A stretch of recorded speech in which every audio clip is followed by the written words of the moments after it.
Ready जी। देखने और सुनने वालों को मेरा सलाम पहुंचे। लेक्चर नंबर 11 कॉम्पैक्ट बैच का हमारा चैप्टर 8 शुरू किया था हमने प्रीवियस क्लास में, और उसका एक कॉन्सेप्ट मल्टीप्लायर प्रिंसिपल ये हम डिस्कस कर चुके थे। छोटा सा चैप्टर जिसमें दो हमारे कॉन्सेप्ट रह गए, एक एक्सेलेरेटर प्रिंसिपल और interaction of multiplier and accelerator, एक छोटा सा कॉन्सेप्ट है, और इसके बाद बिजनेस साइकिल, तो ये भी डिस्कस करना हमने। शुरू किया था हमने मल्टीप्लायर से। मल्टीप्लायर प्रिंसिपल क्या कहता है? किसी भी कंपोनेंट ऑफ एग्रीगेट डिमांड को चेंज करेंगे तो उसकी वजह से जीडीपी में चेंज आएगा। कितना? बहुत ज़्यादा। ये हमने डिस्कस किया था कि यह है जीडीपी, इसमें भी इंक्रीज आएगा। कैसे? जब किसी भी कंपोनेंट ऑफ एग्रीगेट डिमांड को इंक्रीज करेंगे, फॉर एग्जांपल हम इन्वेस्टमेंट को इंक्रीज करें, उसकी वजह से जो जीडीपी में चेंज आएगा, जो एग्रीगेट डिमांड में चेंज आएगा, वो बहुत ज़्यादा होगा, वो बहुत ज़्यादा होगा। ये कॉन्सेप्ट था हमारा मल्टीप्लायर। और फिर हमने ये डिस्कस किया कि जब हम जीडीपी को चेंज करते हैं, जीडीपी बढ़ेगा तो उसकी वजह से इन्वेस्टमेंट विल आल्सो इंक्रीजेस। इस कॉन्सेप्ट को हमने नाम दिया था एक्सेलरेटर। आज मैंने साबित ये करना है कि जीडीपी, अच्छा जीडीपी किसे कहते हैं? जीडीपी की डेफिनेशन क्या थी? Production of good and services, यानी प्रोडक्शन की वजह से जब चीजें प्रोड्यूस होंगी, प्रोडक्शन या आउटपुट के बढ़ने की वजह से इन्वेस्टमेंट बढ़ेगी। आउटपुट ज्यादा, इन्वेस्टमेंट ज्यादा। साबित आज ये करना है। कल के लेक्चर में, प्रीवियस लेक्चर में क्या साबित किया था कि इन्वेस्टमेंट बढ़ने की वजह से जीडीपी में चेंज बहुत ज्यादा आएगा। इन्वेस्टमेंट बढ़ने की वजह से जीडीपी चेंज होगा, बढ़ेगा जीडीपी, एग्रीगेट डिमांड इंक्रीज होगा, बहुत ज्यादा चेंज होगा, टोटल आउटपुट बहुत ज्यादा चेंज होगा। आज हमने ये साबित करना है कि प्रोडक्शन, आउटपुट या जीडीपी के बढ़ने से इन्वेस्टमेंट बढ़ेगी। कम बढ़ेगी, ज्यादा बढ़ेगी, पता कोई नहीं, बस आज में बहुत ज्यादा बहुत कम नहीं है। प्रोडक्शन के कम होने से इन्वेस्टमेंट कम होगी, आउटपुट के बढ़ने से इन्वेस्टमेंट बढ़ेगी, आउटपुट के कम होने से इन्वेस्टमेंट कम हो गया। आज ये साबित करना है, और अगर हमने साबित किया तो मान जाएंगे आप? चलें जी, अब फिर साबित करते हैं कि कैसे आउटपुट के बढ़ने से इन्वेस्टमेंट बढ़ेगी। आउटपुट के बढ़ने से क्या होगा? इन्वेस्टमेंट बढ़ेगी। यानी एक्सेलरेटर थ्योरी या एक्सेलरेटर प्रिंसिपल क्या बताता है हमें? एक्सेलरेटर प्रिंसिपल ये बताता है a change in output, GDP में चेंज आएगा, विल एक्सेलरेट, इसको बढ़ाएगा किसको? The change in investment. आप इसको अंडरलाइन करके लिख सकते हैं, increase in GDP will accelerate, will increase investment. इसका मतलब investment depends on national output. National output ज्यादा, इन्वेस्टमेंट ज्यादा, नेशनल आउटपुट कम, इन्वेस्टमेंट भी कम। ज्यादा कम का नहीं पता, लेकिन कम और ज्यादा होगा सिर्फ। जैसे वहां पे हमने उसके साथ लिखा होता ना, बहुत ज्यादा बहुत कम, तो इधर बहुत ज्यादा बहुत कम वाला पता नहीं है हमें। उसके बाद हमने मल्टीप्लायर की वर्किंग सीखी थी। एक्सेलरेटर कैसे वर्क करता है आज ये सीखेंगे। अज्यूम करते हैं capital output ratio is 5:1। Sir ये कैपिटल आउटपुट रेशियो क्या है? कैपिटल आउटपुट रेशियो कहते हैं अगर आपने एक यूनिट प्रोड्यूस करना है, एक प्रोडक्ट आप प्रोड्यूस कर रहे हैं, उसके लिए कितना कैपिटल रिक्वायर्ड है। फॉर एग्जाम्पल हम एक यूनिट प्रोड्यूस करते हैं, उसके लिए जो कैपिटल रिक्वायर्ड है वो है 5, तो रेशियो होगा 5:1। ये कैपिटल आउटपुट रेशियो है। कितना कैपिटल चाहिए? किस लिए?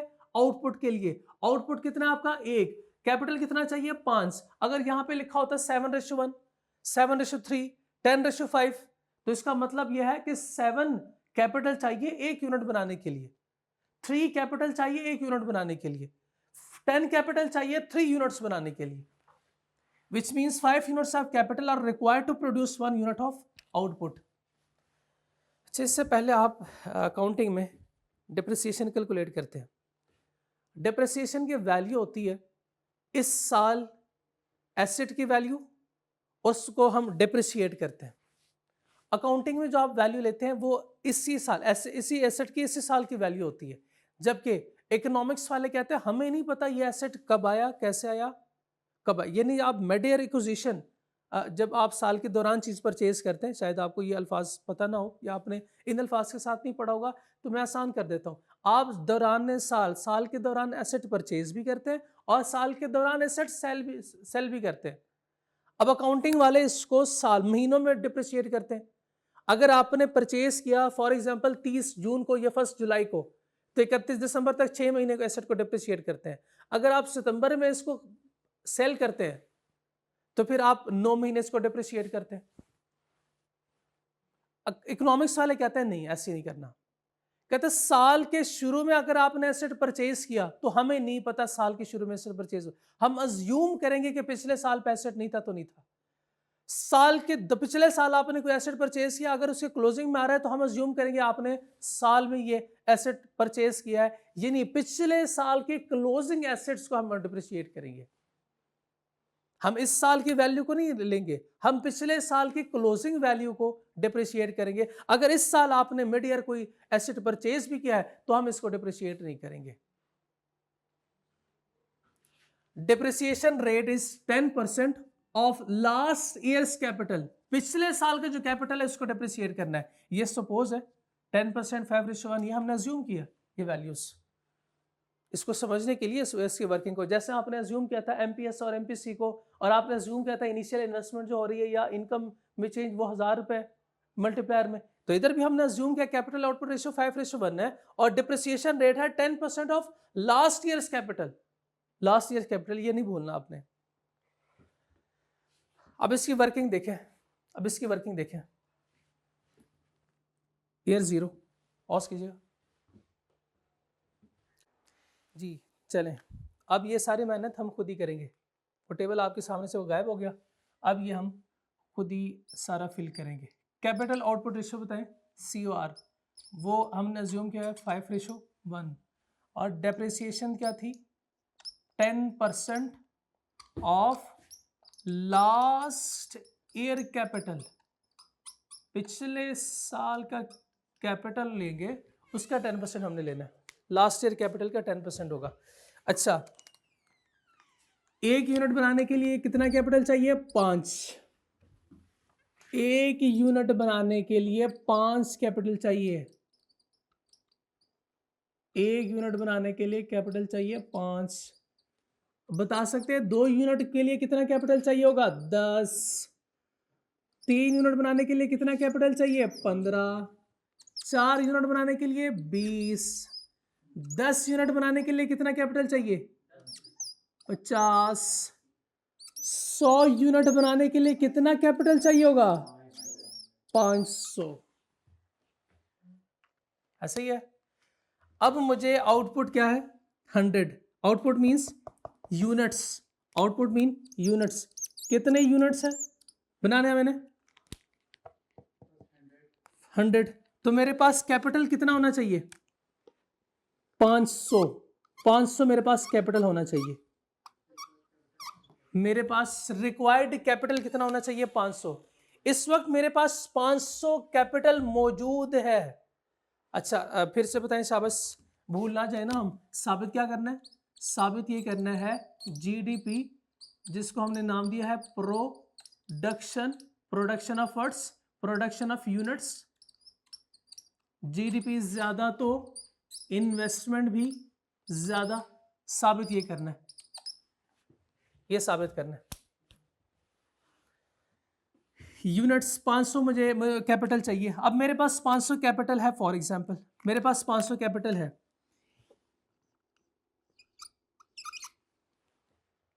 कितना कैपिटल चाहिए, कितना कैपिटल चाहिए 500। मेरे पास एग्जिस्टिंग कैपिटल भी 500 है। किसी एडिशनल कैपिटल की जरूरत है मुझे एडिशनल कैपिटल की जरूरत है बिल्कुल भी नहीं है।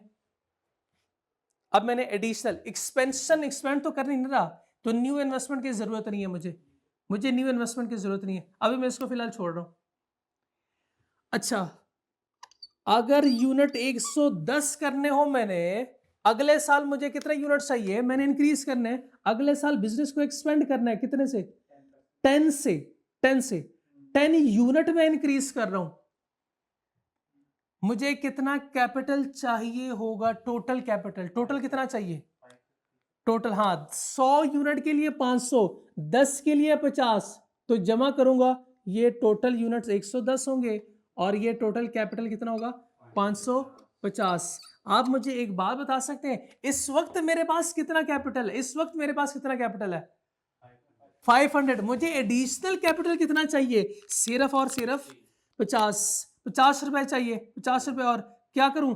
अम्मा से जाके पैसे लेंगे 50 रुपए, अम्मा से जाके कहेंगे अम्मा 50 रुपए दे दे। अम्मा से जब 50 रुपए लेंगे तो हमारा टोटल कैपिटल कितना हो जाएगा? 550 हो जाएगा। अम्मा से हमने पैसे लिए, बेसिकली हमने क्या किया? हमने जीडीपी को, हमने प्रोडक्शन को, हमने यूनिट्स को इंक्रीज किया है, उसकी वजह से इन्वेस्टमेंट में चेंज आएगा। देखते हैं देखते हैं।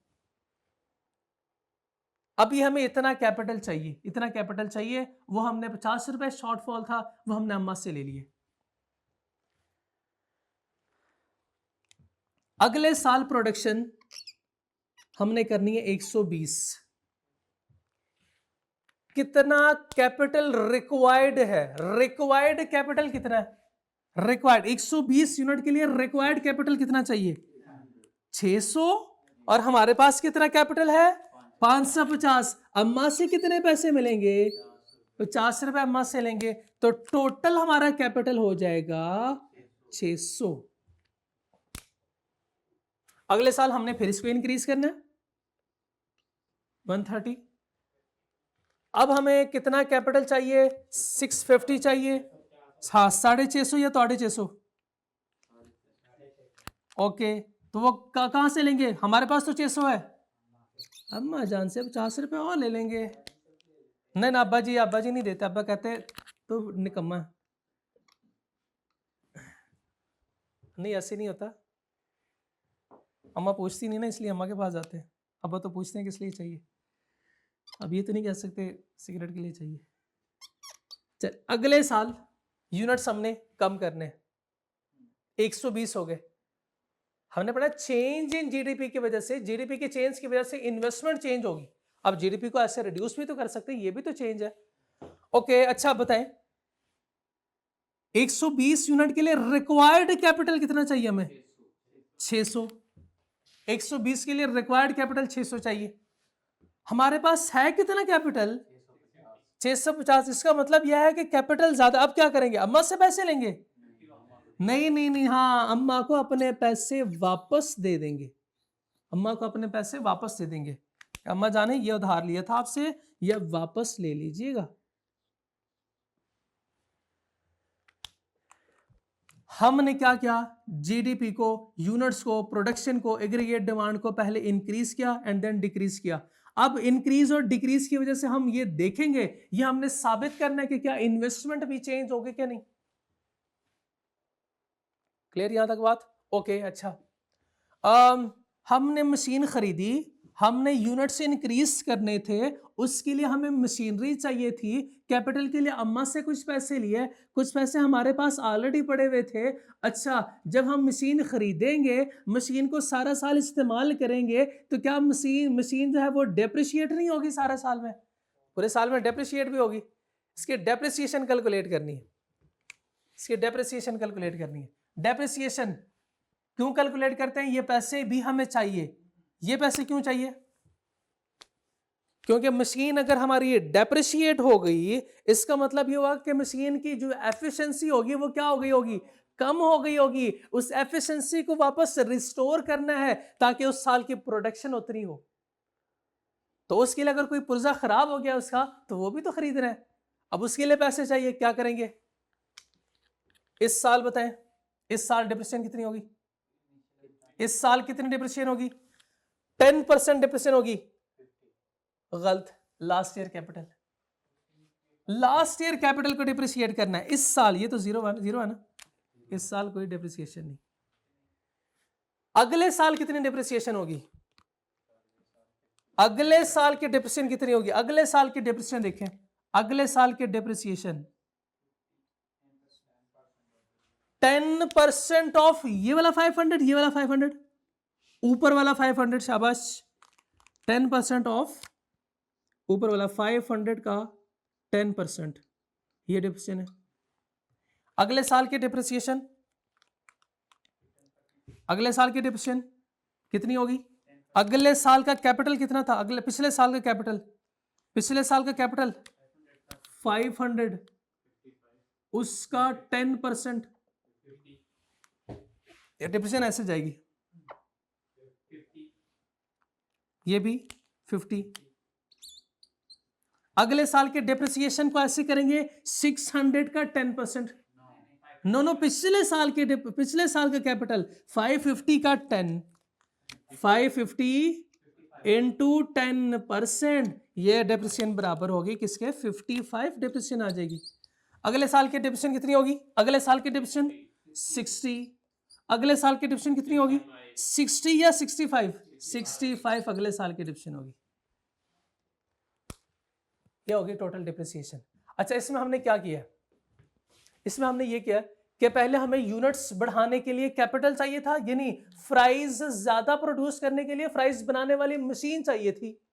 उसके लिए हमने पहले अम्मा से पैसे लिए, उसके बाद हमने क्या किया?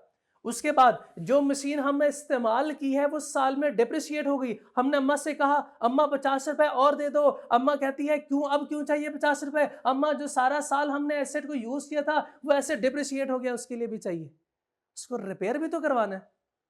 तो वो रिपेयरिंग के 50 रुपए जो है वो अम्मा से लिए हमने। अम्मा से टोटल इस साल कितने पैसे लिए? अम्मा इस साल कितने पैसे लिए? अम्मा से कोई पैसे नहीं लिए, कोई पैसे नहीं। इस साल अम्मा से पैसे लिए हैं 50 रुपीज, अगले साल अम्मा से लिए हैं 100 रुपीज, अगले साल अम्मा से कितने लिए हैं? 105, अगले साल अम्मा से लिए हैं 110, अगले साल अम्मा से कितने लिए हैं? सिर्फ और सिर्फ 15 रुपए। क्या है ये? ग्रॉस या टोटल इन्वेस्टमेंट जो हमने इन्वेस्टमेंट की है, ये इन्वेस्टमेंट हुई है किस लिए? प्रोडक्शन को बढ़ाने के लिए, कैपिटल गुड्स के लिए। ये भी इन्वेस्टमेंट हो रही थी, ये भी डिप्रिसिएशन को वापस खत्म करने के लिए, उसके इंपैक्ट को अम्मा से पैसे लिए थे, ये भी इन्वेस्ट किए। टोटल इन्वेस्टमेंट ये होगी। अब अगर आप अमाउंट्स को देखें तो देखते रहिएगा क्या हुआ है, अब साबित करना है। अमाउंट्स को देखते रहे, बताएं आउटपुट इंक्रीजेस यानी जीडीपी इंक्रीजेस, तो आप देख सकते हैं कि हमारी इन्वेस्टमेंट भी क्या हो रही है? बढ़ रही है। जीडीपी जब डिक्रीजेस तो इन्वेस्टमेंट भी डिक्रीजेस, हेंस प्रूव्ड। साबित हो गया ना, ये साबित हो गया। अच्छा, मैंने ये हरगिज नहीं कहा था कि जीडीपी में चेंज इतना आएगा तो उसकी वजह से इन्वेस्टमेंट बहुत ज्यादा इंक्रीजेस या बहुत ज्यादा डिक्रीजेस, ये नहीं पता मुझे तो बस सिर्फ इतना पता है कि जीडीपी इंक्रीजेस तो इन्वेस्टमेंट इंक्रीजेस, जीडीपी डिक्रीजेस तो इन्वेस्टमेंट डिक्रीजेस। हम जब चेंज कैलकुलेट करते हैं ना परसेंटेज में, तो परसेंटेजेस जब कंपेयर करते हैं तो वो एक्यूरेट कैलकुलेशन होती है। अब इसको कैलकुलेट कैसे करना है परसेंटेज चेंज इन आउटपुट को, इस साल कैसे कैलकुलेट करेंगे? इसके लिए फॉर्मूला होता है, आपने पढ़ा होगा उसमें भी क्यूएम में, year 1 minus year not divided by year not into 100। ये फॉर्मूला होता है चेंज कैलकुलेट करने का। अब हम यही फॉर्मूला लगाते हैं और पहले साल चेंज कैलकुलेट करते हैं। 100 माइनस से पिछला साल देखें, पिछला साल 0, कुछ भी नहीं, माइनस 0 डिवाइडेड बाय 0 डिवाइड करेंगे तो कुछ भी नहीं, सब 0 हो गया। ईयर 1 पे देखें, 100 माइनस ये वाला 100 माइनस पिछले साल का 100 divided by 100, 0 divide by anything, ये भी 0 हो गया। तो क्या मैं यहां पे लिख सकता हूं 0%, इधर भी लिख सकता हूं 0%? चेंज तो कोई नहीं ना। इधर मुझे लिखना भी नहीं चाहिए क्योंकि मैं किसके साथ कंपेयर कर रहा हूं। खैर इधर चेंज है तो मैं इसको 0 कर रहा हूं। इधर चेंज बताएं शाबाश, 110 माइनस ये वाला 100 divided by 100 into percentage calculate करने के लिए 100 से मल्टीप्लाई करूंगा तो ये क्या बनेगा शाबाश 10%, ये 10% इंक्रीज। ये बता सकते हैं 120 माइनस 110 ओवर 110 मल्टीप्लाई बाय 100, 9.1%। शाबाश, very fast calculation. 130 minus 120 divided by 120 into 100, 8.33%। शाबाश। और 120 माइनस 130, 120 माइनस 130 इसका मतलब माइनस में तो आंसर आएगा। और 130 इंटू 100 माइनस 7.7%। क्लियर? इधर ये कैलकुलेट करें, कैसे करेंगे? 0 माइनस 0 और 0 इंटू 100, कुछ भी नहीं, कुछ भी नहीं, इधर भी कुछ नहीं। 50 माइनस 0, 50 माइनस 0 डिवाइडेड बाय 0, पिछले साल कुछ भी नहीं, into 100, anything divided by 0 equals to 100 minus 50, 100 minus 50 divided by 50 into 100, 100%। वैसे भी आप देख सकते हैं 50 से 100 पे जाते हैं तो 100% इसको चेंज करना होता है। नेक्स्ट अगला, ये कैसे कैलकुलेट करेंगे? 105 माइनस 100 और 100 इंटू 100, 5%। ये वाला कैसे कैलकुलेट करें? 110 माइनस 105 डिवाइडेड बाय 105 इंटू 100, 4.8%। और 15 माइनस 110 होगा तो minus 15 minus 110 divided by 110 into 100, minus 86%, 0.4%। अच्छा, अब भी देखें, अब भी मेरी बात वही है, आपका कंक्लूजन वही होगा। इससे पहले आपने नंबर्स में देखा, नंबर्स में आपको पूरी बात समझ आ गई, लेकिन अगर ये वैल्यूज आपको परसेंटेज में गिवन हो, परसेंटेज में, तो अब आपका डिसीजन थोड़ा सा चेंज, डिसीजन वही रहेगा, ये साबित यही होगा, लेकिन बस अब सोचने का स्टाइल, अंदाज जो है वो थोड़ा सा चेंज हो जाएगा। ये सारी वैल्यूज जो है, ये देखें, ये सारी वैल्यूज पॉजिटिव है, ये सारी वैल्यूज पॉजिटिव है, ये वैल्यू नेगेटिव है। पॉजिटिव रिप्रेजेंट करता है इंक्रीज को, नेगेटिव शो करता है डिक्रीज को। ये भी देखें, यहां तक सारी वैल्यूज पॉजिटिव है, पॉजिटिव रिप्रेजेंट इंक्रीजेस, ये वैल्यू नेगेटिव है, नेगेटिव रिप्रेजेंट डिक्रीजेस। आप देखें, जब आउटपुट इंक्रीजेस तो इन्वेस्टमेंट इंक्रीजेस, जब आउटपुट डिक्रीजेस तो investment decreases. Hence proved. Percentages में हम ये काम करते हैं, परसेंटेजेस में हम इसको नहीं देखते कि ये 100 से 110 120 तो उधर भी ऐसे ही आना चाहिए, नहीं, परसेंटेजेस में होता है कि पॉजिटिव है प्लस साइन के साथ तो इंक्रीज, माइनस साइन के साथ तो डिक्रीज। कुछ बात यहां तक समझ आई? ये साबित हमने कर दिया कि आउटपुट को इंक्रीज करेंगे तो उसकी वजह से इन्वेस्टमेंट इंक्रीज होगी। तो ये हमने साबित ये किया है, ये हमने साबित ये किया है कि जीडीपी को इंक्रीज करेंगे, जीडीपी के बढ़ने से क्या होगा? इन्वेस्टमेंट बढ़ेगी, इन्वेस्टमेंट के बढ़ने से जीडीपी बहुत ज्यादा बढ़ेगी, जीडीपी के बढ़ने से इन्वेस्टमेंट बढ़ेगी, इन्वेस्टमेंट के बढ़ने से जीडीपी बहुत ज्यादा बढ़ेगी। ये हमारा साबित हो गया।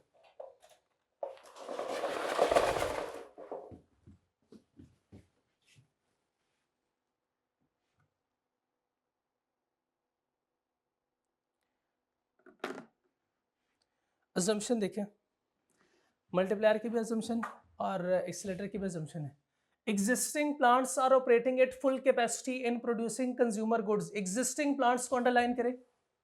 ये किसकी बात हो रही है? ये हमारे ही फैक्ट्री के अंदर वाले जो हम मशीनरी यूज करें, जो प्लांट्स यूज करें, जो कैपिटल यूज करें, वो इसकी बात हो रही है।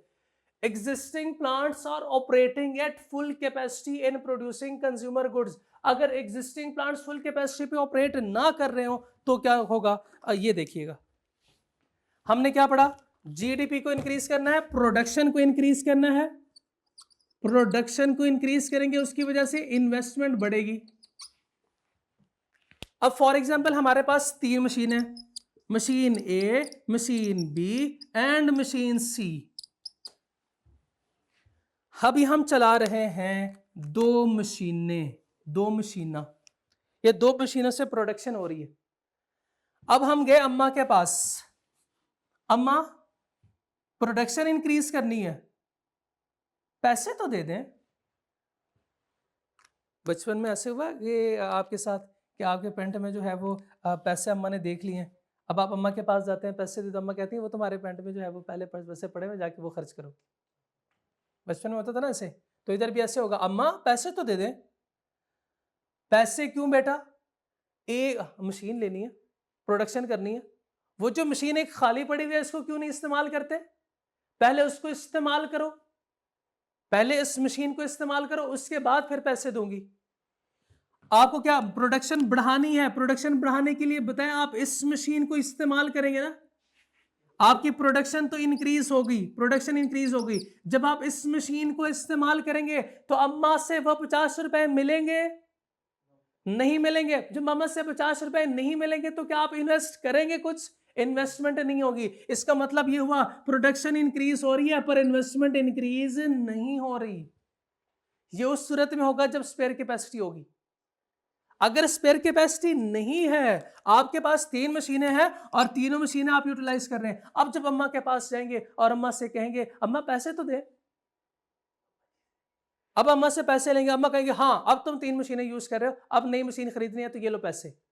अब जब आप नए पैसे लेंगे अम्मा से तो नई मशीन खरीदेंगे। नई मशीन खरीदना इन्वेस्टमेंट की डेफिनेशन थी, तो फिर इन्वेस्टमेंट होगी, यानी आउटपुट बढ़ाने के लिए तब आप नई मशीन खरीदेंगे। ये उस सूरत में होगा जब आप फुल कैपेसिटी पे ऑपरेट कर रहे हो, जब आप फुल कैपेसिटी पे ऑपरेट कर रहे हो। तो हमने एक नहीं 2 बातें कर ली हैं। एग्जिस्टिंग प्लांट्स के लिए क्या जरूरी है कि एग्जिस्टिंग प्लांट फुल कैपेसिटी पे ऑपरेट करना चाहिए। इसकी लिमिटेशन क्या है कि एग्जिस्टिंग प्लांट्स किधर, there will be no investment if existing plants are operating at spare capacity. ये वाली एग्जांपल आप नोट करेंगे इधर, अम्मा वाली एग्जांपल, अम्मा से 50 रुपए नहीं मिलेंगे उस सूरत में अगर हम स्पेयर कैपेसिटी पे ऑपरेट कर रहे हैं। ये वाली बात लिख लें, दोनों बातें क्लियर हो जाएंगी आपको।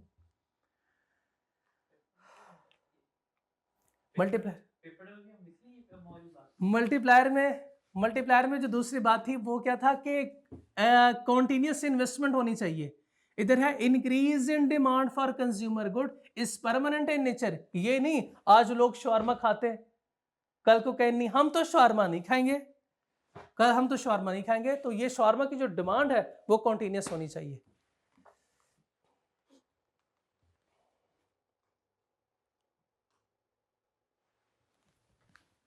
यानी अगर कंटिन्यूस नहीं है तो इसकी लिमिटेशन होगी। Increase in demand for consumer goods में भी टेम्परेरी लोग शवारमा ज़्यादा खा रहे हैं, अब बाद में शवारमा नहीं खाएंगे बर्गर खाएंगे, तो वे तो हमारी इसकी डिमांड कम हो जाएगी ना। प्लांट्स या मशीनरी मेकिंग इंडस्ट्री, इसको अंडरलाइन करें, अब लिखें, इसको अंडरलाइन करके लिखें कि जहां से आप मशीन खरीदते हैं, जहां से आप अमन से पैसे लिए, अब आप जहां से फ्राइज बनाने वाली मशीन खरीदेंगे, अगर वो जो इंडस्ट्री है वो फुल कैपेसिटी पे ऑपरेट कर रही है, अब जब आप ऑर्डर देंगे वो कहेंगे भाई माजरत के साथ, जैसे आजकल आप दर्जी के पास जाते हैं, जोड़ा देते हैं, वो फौरन से हाथ जोड़ता है, भाई मैं नहीं ले सकता, ऑलरेडी मैं फुल कैपेसिटी पे ऑपरेट कर रहा हूं, ऑलरेडी मैं फुल कैपेसिटी पे ऑपरेट कर रहा हूं। बताएं शाबाश, आपका नया सूट ईद के लिए फिर बनेगा?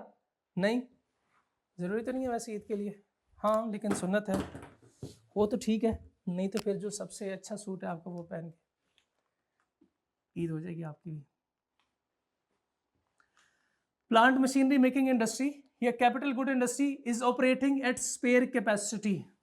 अगर ये फुल कैपेसिटी पे ऑपरेट कर रहे होंगे तो हमें फ्राइज बनाने वाली मशीन नहीं मिल सकती, इसको चाहिए कि स्पेयर कैपेसिटी पे ऑपरेट करिए। अगर ये फुल कैपेसिटी पे ऑपरेट कर रही होगी तो ये लिमिटेशन हो जाएगा, लिमिटेशन में फॉल करेगी ये line. There will be no investment in capital goods industries operating at full capacity. वो कहेगा कोई मशीन नहीं बना सकते, जाओ जाके काम करो अपना। Resources are available to produce plant and machinery, यानी ये ऐसे भी नहीं होना चाहिए कि वो कहे हमारे पास तो रिसोर्स नहीं है। रिसोर्स किसी तरह की हो सकती है, उनके पास टाइम नहीं होगा, उनके पास जो है वो फॉर एग्जांपल बनाने के लिए कोई रॉ मटेरियल चाहिए वो नहीं है, उनके पास जो है वो स्पेशलाइज्ड लेबर मौजूद नहीं है, वो उस फुल कैपेसिटी पे ऑपरेट कर रही है। Capital output ratio remain constant. ऐसा नहीं होना चाहिए कि आज जो है वो अगर 1 यूनिट 10 कैपिटल लगा रहे हैं उस पर या 5 कैपिटल लगा रहे हैं तो कल को जो है वो 3 पे आ जाए। वैसे प्रैक्टिकली ये पॉसिबल नहीं है, क्योंकि आपको पता है कि एडवांस टेक्नोलॉजी आती है तो हमारी एफिशिएंसी बढ़ती है, फिर कैपिटल कम लगता है, आउटपुट प्रोडक्शन ज्यादा होती है, तो प्रैक्टिकली ये पॉसिबल नहीं है। मैं very in practice. Supply of money या क्रेडिट इज अवेलेबल, अगर ये अवेलेबल नहीं है तो फिर काम खराब होगा। फ्लेक्सिबिलिटी ऑफ प्रोडक्शन इंक्रीज, इसको डिक्रीज कर सकते हैं। There is time lag between change in output and subsequent change in investment, जो कि लास्ट लाइन आपने उधर मल्टीप्लायर में भी देखी थी। Interaction of multiplier and accelerator, पता नहीं ये दो पैराग्राफ है, दो पैराग्राफ है, ये दो पैराग्राफ है, दो पैराग्राफ नहीं है, ये interaction of multiplier and accelerator क्या क्या वो उधर क्या कहता है उसमें, इन्वेस्टमेंट ज्यादा, जीडीपी बहुत ज्यादा, जीडीपी ज्यादा, इन्वेस्टमेंट ज्यादा, इन्वेस्टमेंट ज्यादा, जीडीपी बहुत ज्यादा, माने ना माने देख लें बेशक। अगर आपने एक्सपेंड करना हो इकोनॉमी को तो फिर क्या करेंगे, increase in level of output यानी GDP can induce increase in level of investment, GDP की वजह से इन्वेस्टमेंट बढ़ेगी, इसको एक्सेलेरेटर का नाम दिया हमने, वो आपके सामने। Which can induce a magnified, magnified कहते हैं बहुत ज्यादा, ये शायद आपने वो फिजिक्स में पढ़ा होगा साउंड में, जब एम्पलीफायर पढ़ रहे थे आप, एफएससी की बात कर रहा हूं मैं, तो मैग्नीफाइड चेंज, मैग्नीफाइड वो इंक्रीज करता है। Magnified change in level of output, इसका मतलब बहुत ज्यादा, इन्वेस्टमेंट ज्यादा, जीडीपी बहुत ज्यादा, positive multiplier. Which induce a change in investment, which induce which increase which magnified change, which induce a magnified change in output, और फिर फर्दर इन्वेस्टमेंट ज्यादा, फिर जीडीपी बहुत ज्यादा, फिर उस वजह से इन्वेस्टमेंट ज्यादा, जीडीपी बहुत ज्यादा, and so on, this process continue until the full capacity of economy is reached. अगर आपने इसको रिड्यूस करना हो तो क्या करेंगे, रिड्यूस कर, when full capacity of economy is reached, economic growth rate slow down, the slower growth reduce investment, investment come, GDP सिर्फ कम नहीं, जीडीपी बहुत कम, further decrease in output, reverse negative multiplier, this process continue until the economy experience depression, कभी कब ज्यादा, कभी कम, कभी ज्यादा, कभी कम, कभी खुशी, कभी गम, this recurring fluctuation in output of economy or a period of time are called business cycle। ये हमने पढ़ना है बिजनेस साइकिल, ये तो 2 मिनट में हो गया ना, बिजनेस साइकिल। अब बिजनेस साइकिल है क्या, पॉज कीजिएगा जी, ये हमारा कंप्लीट हो गया। अब अगला हमारा आखिरी टॉपिक है business cycle and it's indicators. ये आपको टेढ़ी मेढ़ी लाइनें जो नजर आ रही हैं, ये भी बिजनेस साइकिल है। अब इसको डिस्कस करते हैं। घर वालों को क्या क्या क्या बताते हैं, ऐसे सी हो जाएगा, कोई दोस्त पूछता है माँ वो चाहिए, कुछ भी नहीं है यार, ये ऐसे टाइम गुजरेगा, आप देखना साल बाद मेरे से पूछना, उधर ही होगा, नहीं उधर से मुराद ये है कि कॉलेज वही होगा, मेरे सब्जेक्ट जो है वो दूसरे होंगे। जो घर वाले एक्सपेक्ट करते हैं वो ये एक्सपेक्टेशन लाइन है, ये एक्सपेक्टेशन लाइन, इसका दूसरा नाम है ट्रेंड लाइन, ट्रेंड लाइन, ये ट्रेंड है। लेकिन क्या ऐसे ही होता है, सी आपका, आपने पहले अटेम्प्ट में जो पीआरसी के अटेम्प्ट थी उसमें 3 पेपर दिए, तीनों पास हो गए, दो अगले में 2 दिए, दोनों पास हो गए माशाल्लाह, अब आप छोड़े हो कैसे जा रहे हैं, अगली अटेम्प्ट भूल गए हो आप, कैफ की अटेम्प्ट होनी है, आपकी तो बात नहीं हो रही, लेकिन किसी ने कैफ की अटेम्प्ट दिया और अनफॉर्चुनेटली दोनों पेपर रह गए।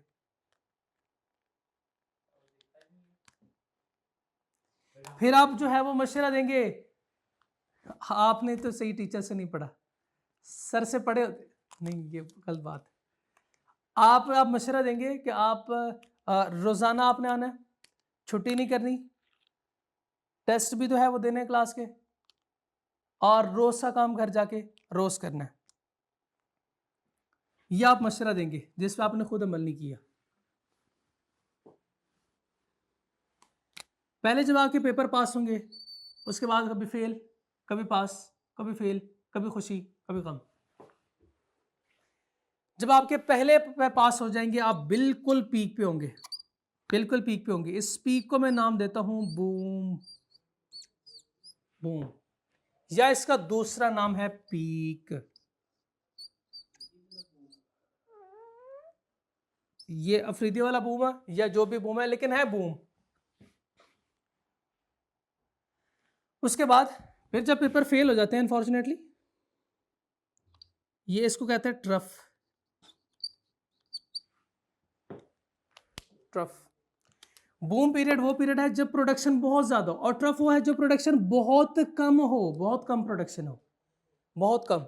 और ये एक फेज है, ये फेज है कि ये आप ट्रफ की तरफ जा रहे हैं, यानी आप किस तरफ जा रहे हैं, रिसेशन की तरफ जा रहे हैं। और मैंने बताया था जब रिसेशन बहुत डीप हो जाए तो इसको डिप्रेशन भी कहते हैं, ठीक है। और उसके बाद फिर जब आप मशवरा देंगे, उसके बाद फिर रिकवरी होगी, उसके बाद फिर रिकवरी होगी, फिर उससे बात समझ आएगी, अच्छा ये ऐसे करना था, ठीक है, रिकवरी। यानी क्या हो रहा है, अब प्रोडक्टिविटी इंक्रीज हो रही है, प्रोडक्शन इंक्रीज हो रही है, और फिर जब प्रोडक्शन बहुत ज्यादा हो जाएगी, इंशाल्लाह फिर वापस हम अपने पीक या बूम पीरियड में पहुंच जाएंगे। इसको कहते हैं periodic fluctuation of economic growth, कि कभी प्रोडक्शन बहुत ज्यादा होगी, कभी प्रोडक्शन कम होना शुरू हो जाएगी, कभी प्रोडक्शन बहुत कम होगी, फिर जो है वो बढ़ना शुरू हो जाएगी और फिर बढ़ेगी। अच्छा, मुझे लगता है 4 फेजेस है ये, 1 2 3 4। आपको क्या लगता है? 4 ही है ना? 1 2 3 4।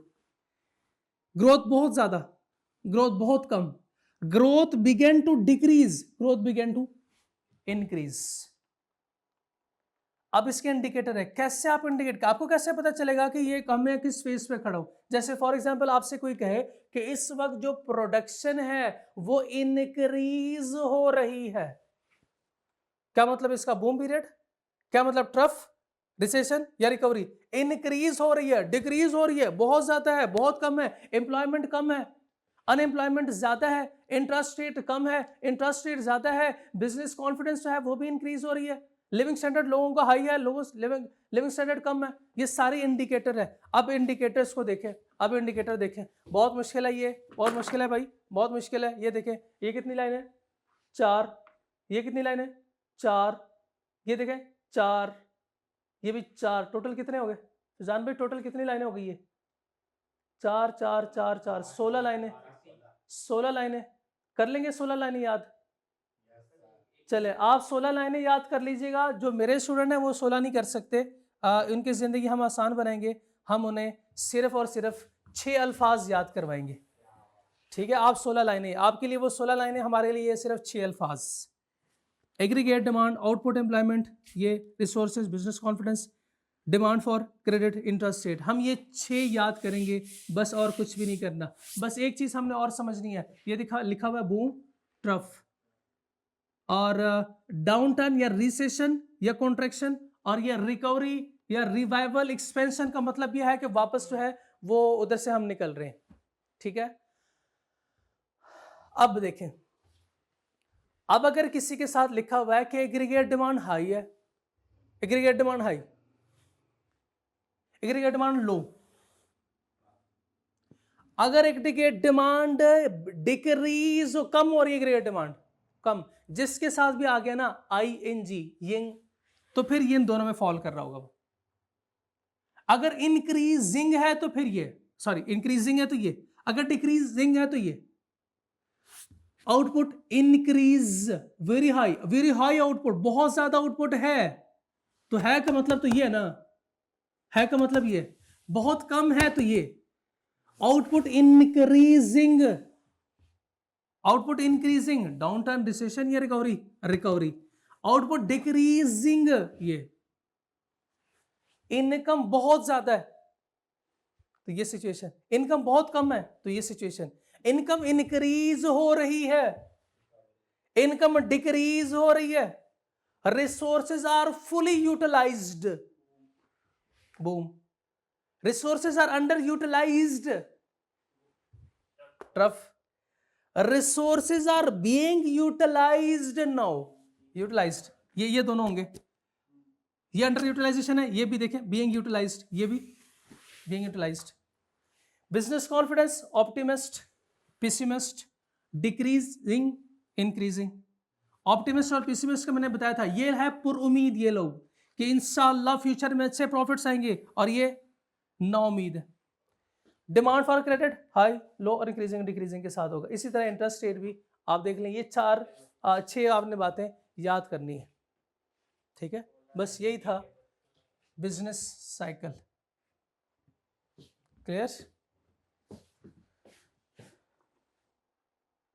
और इसी के साथ हमारा ये चैप्टर भी कंक्लूड हो गया और ए पार्ट भी कंक्लूड हो गया। बी पार्ट में क्या करेंगे? डी पार्ट में अगला चैप्टर शुरू करेंगे, चैप्टर नंबर 9।